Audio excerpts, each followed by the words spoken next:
So, ayan mga langga. Nandito na si Manay Prissy. Kararating ko lang galing sa labas.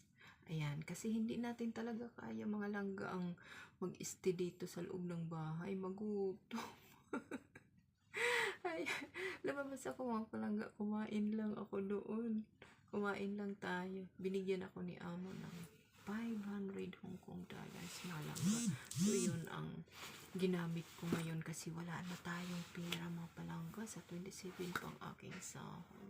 So ayan, pinasiguro ko talaga mga langga. Yun din na maganda rin na nakalabas ako dahil wala na ako dito moisturizer. Mga balat ko, mga kamay ko mga langga nagda-dry. Super lamig kasi dito. Kaya pinasiguro ko doon sa binigay sa akin ni Amo ay yung moisturizer ko mga langga kasi iba. May hiyang ako nga moisturizer.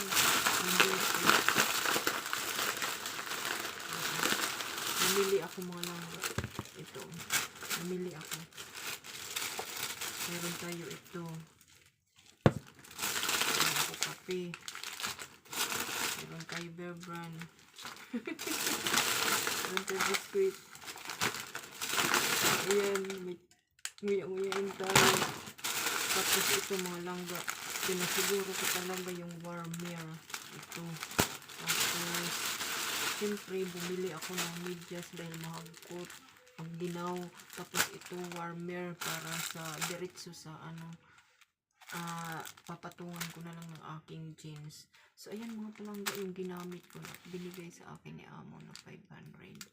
Meron pa naman ako dito na tira na mahigit pa 100. Iyon ang panggasto ko bukas kasi baka lalabas pa ako bukas 25 mga langga. Siyempre, Pasko talaga Lord. Gusto kong mag-enjoy kahit na marami akong problema pero gusto ko pa rin maging masaya.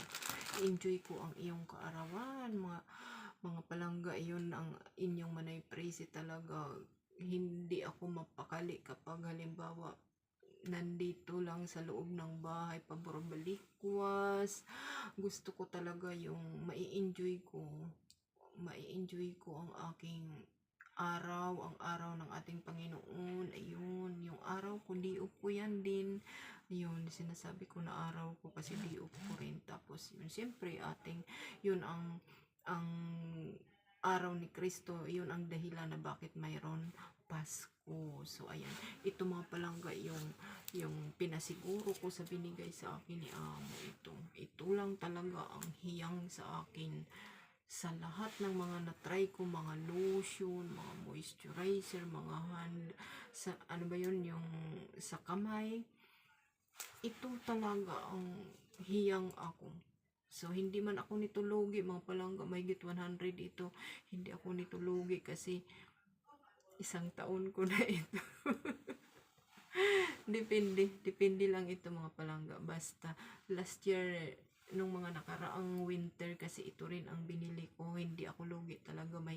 Umabot ng isang taon ko to nang ginamit. So, ito rin ang binili ko kasi ito lang talaga ang hiyang sa akin. Yung parang pakiramdam ng aking balat is smooth lang siya. So, smooth lang. Ayun. Tapos, hindi siya nagbitak-bitak.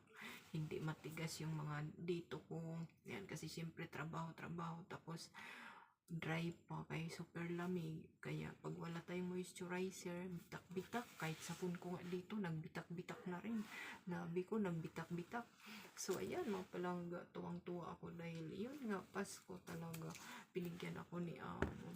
Ayan, speaking of bigay, mga palangga talaga nga naman, alam, itong season talaga ng December, araw ng ating Panginoon talaga is sharing. So, ayan, happy talaga ako dahil walang-wala talaga ako pera, mga palangga, dahil may mga binabayaran ako, tapos may estudyante ako, mag-tuition na naman, ang paglalaanan ko na naman ang aking sahod ngayon ay ang tuition niya.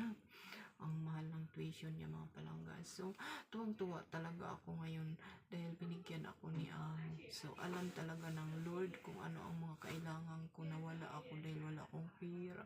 Kung hindi ako binigyan, hindi ko ito mabili. Mga palangga, ito mabili ako ng warmer ko. Pinagdagan ko yung aking warmer. Kasi ito, suot ko pang nalabas ako. Tapos ito talaga din. pampatong, papatungan ko ng aking pantalon. Ayan. Manipis lang siya. Pero, warmer siya. Ayan. O, diba? Ayan. Mayroon tayo pang, pang warm. So, iyon mga palangga. Ito ang isinuot ko ngayon kasi sobrang ginaw. Yun na natatamad ako lumabas talaga dahil ginawin talaga ako. Tingnan nyo, dubli-dubli na ako. Pero, gininaw pa rin ako. Siguro kung mahina talaga na kayo nagsisenior, malapit na tayo mag-senior mga palangga. So, ayan, tapos bumili man ako ng ito kasi pang ano ko bukas kung halimbawa magkape ako sa almusal ko or ito na lang ang kainin ko. Depende na lang makalabas pa ako bukas. So, ayan mga palangga, nakakatuwa ngayong Pasko, nakita ko, nakalabas din ako, nakita ko doon ang mga tao, ang saya, nagsasayawan, nagkakantahan, yung aking dinaanan doon sa malapit sa sakayan namin. So, ipapakita ko dyan sa ating video. Nakakatuwa talaga mga palangga, ayan. So, marami man mga problema, piliin pa rin ninyo ang maging masaya.